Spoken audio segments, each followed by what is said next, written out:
ভারতের স্বাধীনতা আন্দোলনের প্রেরণা বাংলা সাহিত্যের এক অবিস্মরণীয় নাম সাহিত্য সম্রাট বঙ্কিমচন্দ্র চট্টোপাধ্যায়। তার জন্মজয়ন্তী উপলক্ষে খোয়াই জেলায় অনুষ্ঠিত হলো এক মর্যাদাপূর্ণ শ্রদ্ধাঞ্জলি অনুষ্ঠান। খোয়াই জেলা তথ্য ও সংস্কৃতি দপ্তরের উদ্যোগে কল্যাণপুর লোটাস কমিউনিটি হলে অনুষ্ঠিত হয় সাহিত্য সম্রাট বঙ্কিমচন্দ্র চট্টোপাধ্যায়ের জন্মজয়ন্তী উদযাপন। ভাবগম্ভীর পরিবেশে তার প্রতিকৃতিতে পুষ্পার্ঘ অর্পণের মধ্য দিয়ে অনুষ্ঠানের শুভ সূচনা হয়। অনুষ্ঠানে উদ্বোধক ও প্রধান অতিথি হিসাবে উপস্থিত ছিলেন বিধায়ক পিনাকি দাস চৌধুরী।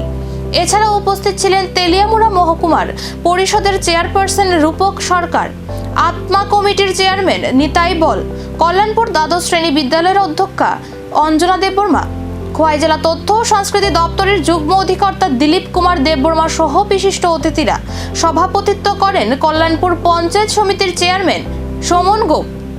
প্রধান অতিথির বক্তব্যে বিধায়ক পিনাকি দাস চৌধুরী বঙ্কিমচন্দ্রের কালজয়ী সাহিত্যকর্ম এবং ভারতের স্বাধীনতা আন্দোলনে বন্দে মাতরমের ঐতিহাসিক ভূমিকার কথা তুলে ধরেন। অন্যান্য বক্তারাও তার সাহিত্য জাতীয়তাবাদী চেতনা এবং সমাজ চিন্তার গুরুত্ব নিয়ে আলোকপাত করেন। অনুষ্ঠানে এলাকার বহু সাহিত্যপ্রেমী ছাত্রছাত্রী এবং সাধারণ মানুষের উপস্থিতি ছিল চোখে পড়ার মতো। তাদের অংশগ্রহণে জন্মজয়ন্তীর অনুষ্ঠান হয়ে ওঠে আরো প্রাণবন্ত ও অর্থবহ।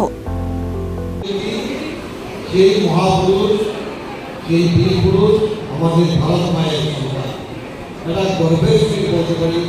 কতদিন আগেও যে গানটা দিয়ে আজকে আমরা সেই কর্মসূচি ওনার যে কর্মসূচি জন্মবার্ষিকী শুরু করা বন্দে মাতরম যা রচিত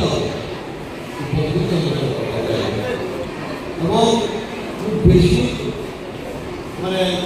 খুব বেশি সময় উনি নিজের জীবন বাসন কম সময়ের মধ্যে অতিবাহিত করে শেষ হয়ে গেল এবং 96 বছর উনি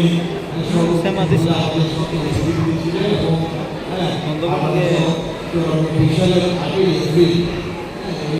সময় বদলায়, প্রজন্ম বদলায়, কিন্তু বঙ্কিমচন্দ্রের কলমে লেখা দেশপ্রেম আর সাহিত্য চেতনা আজও সমান প্রাসঙ্গিক।